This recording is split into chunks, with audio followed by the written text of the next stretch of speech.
हर दिन है कहानी।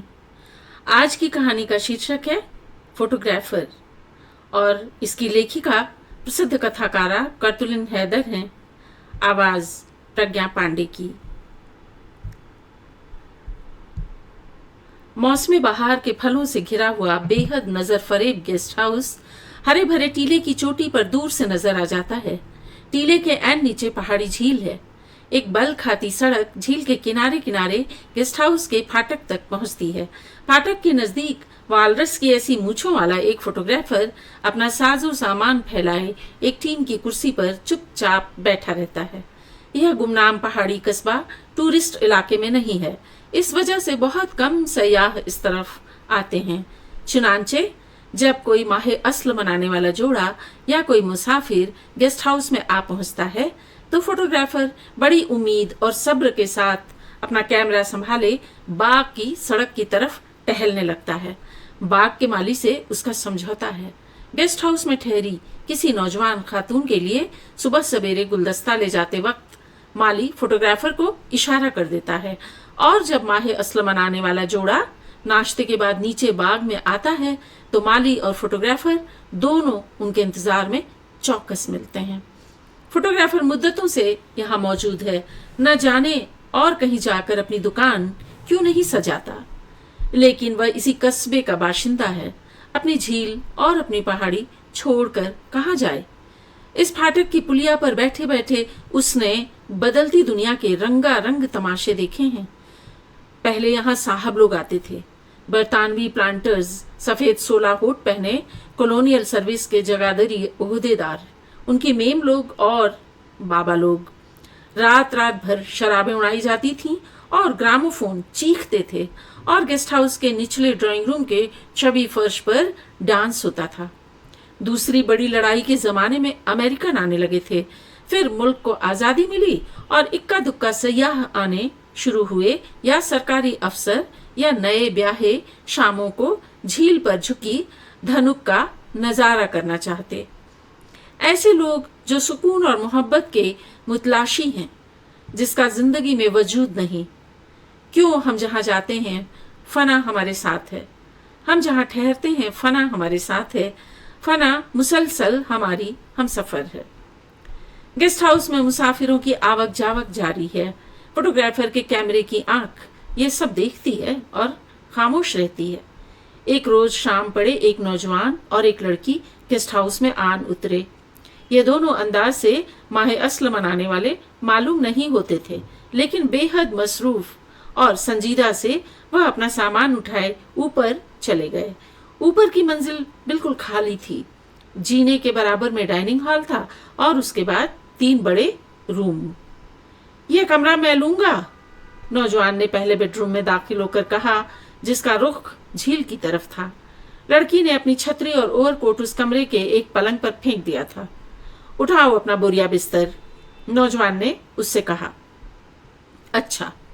लड़की दोनों चीजें उठाकर बराबर के सिटिंग रूम से गुजरती दूसरे कमरे में चली गई, जिसके पीछे एक पुख्ता गलियारा सा था। कमरे के बड़े बड़े दरीचों में से वे मजदूर नजर आ रहे थे जो एक सीढ़ी उठाए पिछली दीवार की मरम्मत में मसरूफ थे। एक बहरा लड़की का सामान लेकर अंदर आया और दरीचों के पर्दे बराबर करके चला गया। लड़की सफर के कपड़े तब्दील करके सिटिंग रूम में आ गई। नौजवान आतशदान के पास एक आराम कुर्सी पर बैठा कुछ लिख रहा था। उसने नजरें उठाकर लड़की को देखा। बाहर झील पर दफतन अंधेरा छा गया था। वह दरीचे में खड़ी होकर बाग के धुंधलके को देखने लगी। फिर वह भी एक कुर्सी पर बैठ गई। न जाने वे दोनों क्या बातें करते रहे।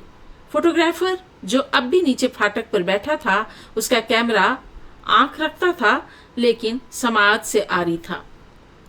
कुछ देर बाद वे दोनों खाना खाने के कमरे में गए और दरीचे से लगी हुई मेज पर बैठ गए। झील के दूसरे किनारे पर कस्बे की रोशनियां झिलमिला उठी थीं। उस वक्त तक एक यूरोपियन सयाह भी गेस्ट हाउस में आ चुका था।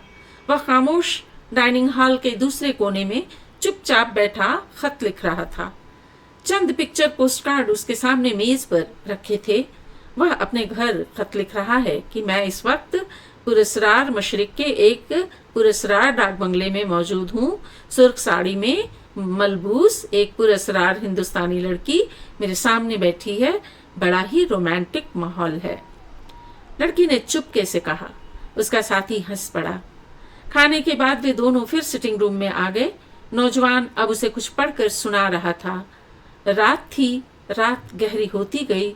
दफतन लड़की को जोर की छींक आई और उसने सूं सूं करते हुए कहा, अब सोना चाहिए। तुम अपनी जुकाम की दवा पीना न भूलना। नौजवान ने फिक्र से कहा। हाँ, शब बखैर। लड़की ने जवाब दिया और अपने कमरे में चली गई। पिछला गलियारा घुप अंधेरा पड़ा था।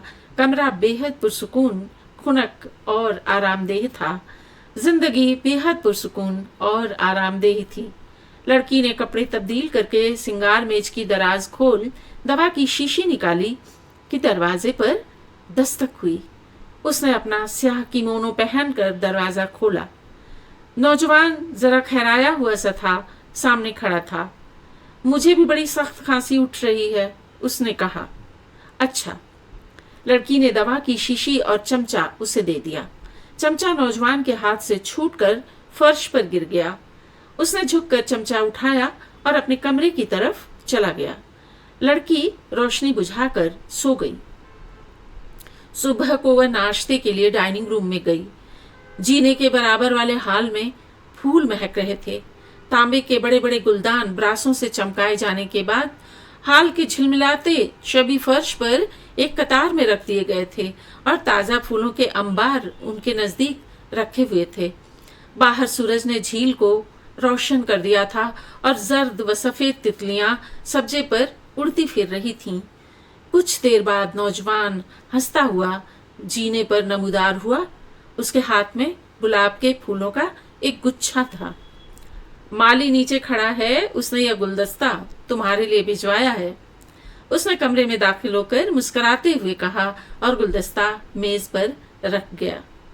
लड़की ने एक शगुफा उठाकर बेख्याली से उसे अपने बालों में लगा लिया और अखबार पढ़ने में मसरूफ हो गई। एक फोटोग्राफर भी नीचे मंडला रहा है। उसने मुझसे बड़ी संजीदगी से तुम्हारे मुतालिक दरियाफ्त किया कि तुम फलां फिल्म स्टार तो नहीं। नौजवान ने कुर्सी पर बैठकर चाय बनाते हुए कहा। लड़की हंस पड़ी। वह एक नामवर रक्कासा थी, मगर इस जगह पर किसी ने उसका नाम भी न सुना था। नौजवान लड़की से भी ज्यादा मशहूर मूसीकार था, मगर उसे भी यहाँ कोई न पहचान सका था। इन दोनों को अपनी आरजी गुमनामी और मुकम्मल सुकून के यह मुख्तसर लम्हात बहुत भले मालूम हुए। कमरे के दूसरे कोने में नाश्ता करते हुए अकेले यूरोपियन ने आंखें उठाकर इन दोनों को देखा और जरा सा मुस्कुराया। वह भी इन दोनों की खामोश मुसरत में शरीक हो चुका था। नाश्ता के बाद दोनों नीचे गए और बाग के किनारे गुलमोहर के नीचे खड़े होकर झील को देखने लगे। फोटोग्राफर ने अचानक छलावे की तरह नमूदार होकर बड़ी ड्रामाई अंदाज में टोपी उतारी और जरा झुककर कहा, फोटोग्राफ लेडी। लड़की ने घड़ी देखी। हम लोगों को अभी बाहर जाना है, देर हो जाएगी। लेडी। फोटोग्राफर ने पांव मुंडेर पर रखा और एक हाथ फैलाकर बाहर की दुनिया की तरफ इशारा करते हुए जवाब दिया। बाहर कारजारे हयात में घमासान रन पड़ा है। घमासान का रन पड़ा है।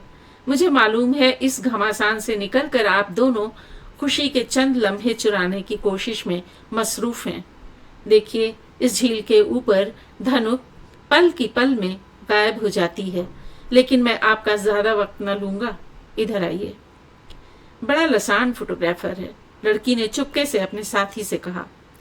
माली, जो गोया अब तक अपने क्यू का मुंतजर था, दूसरे दरख्त के पीछे से निकला और लपक कर एक और गुलदस्ता लड़की को पेश किया। लड़की खिलखिला कर हंस पड़ी। वह और उसका साथी अमर सुंदरी पार्वती के मुजस्समे के करीब जा खड़े हुए।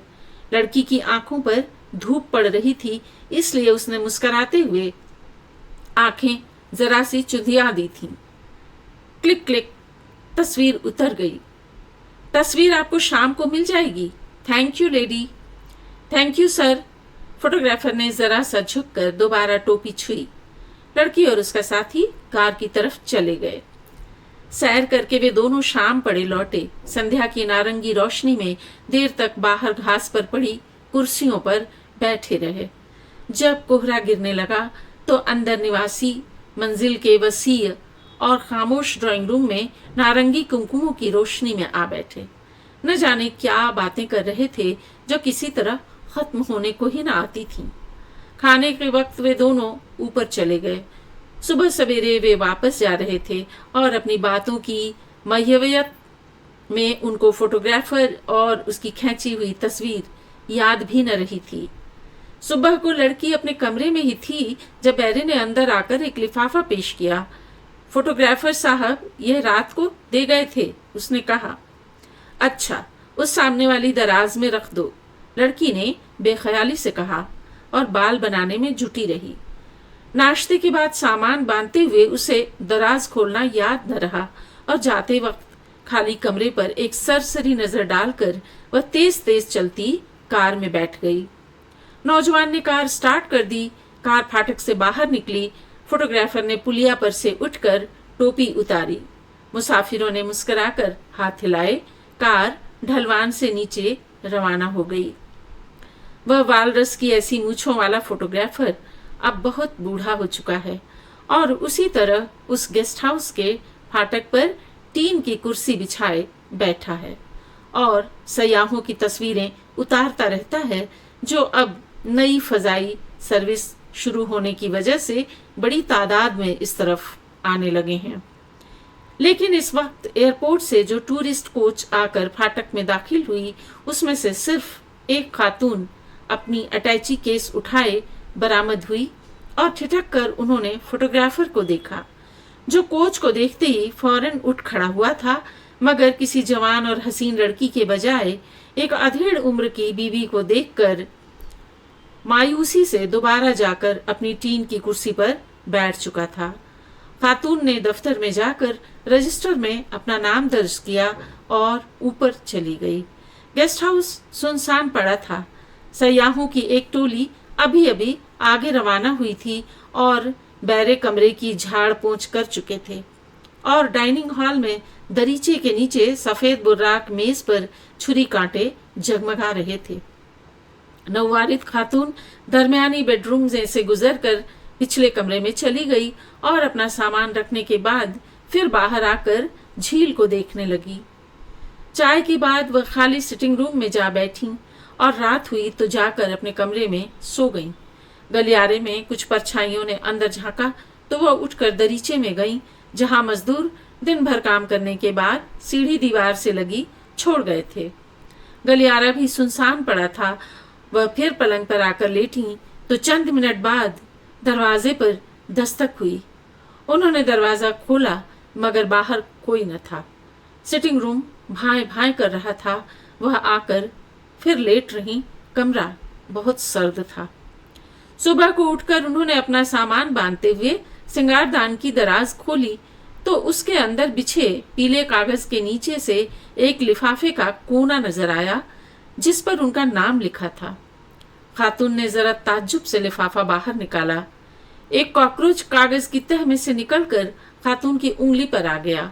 उन्होंने दहल कर उंगली झटकी और लिफाफे में से एक तस्वीर सरक कर नीचे गिर गई, जिसमें एक नौजवान और एक लड़की अमर सुंदरी पार्वती के मुजस्समे के करीब खड़े मुस्कुरा रहे थे। तस्वीर का कागज पीला पड़ चुका था। खातून चंद लम्हों तक गुमसुम उस तस्वीर को देखती रही, फिर उसे अपने बैग में रख लिया। बैरे ने बाहर से आवाज दी कि एयरपोर्ट जाने वाली कोच तैयार है। खातून नीचे गईं। फोटोग्राफर नए मुसाफिरों की ताक में बाग की सड़क पर टहल रहा था। उसके करीब जाकर खातून ने बेतकल्लुफी से कहा, कमाल है, 15 बरस में कितनी बार सिंगार मेज की सफाई की गई होगी, मगर यह तस्वीर कागज के नीचे इसी तरह पड़ी रही। फिर उनकी आवाज में एक झल्लाहट आ गई। और यहाँ का इंतजाम कितना खराब हो गया है, कमरे में कॉकरोच ही कॉकरोच। फोटोग्राफर ने चौंक कर उनको देखा और पहचानने की कोशिश की। फिर खातून के झुर्रियों वाले चेहरे पर नजर डालकर अलम से दूसरी तरफ देखने लगा। खातून कहती रहीं। उनकी आवाज भी बदल चुकी थी। चेहरे पर दुरुस्ती और सख्ती थी और अंदाज में चिड़चिड़ापन और बेजारी, और वह सपाट आवाज में कहे जा रही थी, मैं स्टेज से रिटायर हो चुकी हूँ, अब मेरी तस्वीरें कौन खींचेगा भला। मैं अपने वतन वापस जाते हुए रात की रात यहाँ ठहर गई थी। नई हवाई सर्विस शुरू हो गई है, ये जगह रास्ते में पड़ती है। और आपके साथी? फोटोग्राफर ने आहिस्ता से पूछा। कोच ने हाथ बजाया। आपने कहा था ना कि कारज़ारे हयात में घमासान का रन पड़ा है, इसी घमासान में कहीं खो गए। कोच ने दोबारा हाथ बजाया और उनको खोए हुए भी मुद्दत गुजर गई। अच्छा, खुदा हाफिज। खातून ने बात खत्म की और तेज तेज कदम रखती कोच की तरफ चली गई। वालरस की ऐसी मूछों वाला फोटोग्राफर फाटक के नजदीक जाकर अपनी टीन की कुर्सी पर बैठ गया। जिंदगी इंसानों को खा गई, सिर्फ कॉकरोच बाकी रह गए।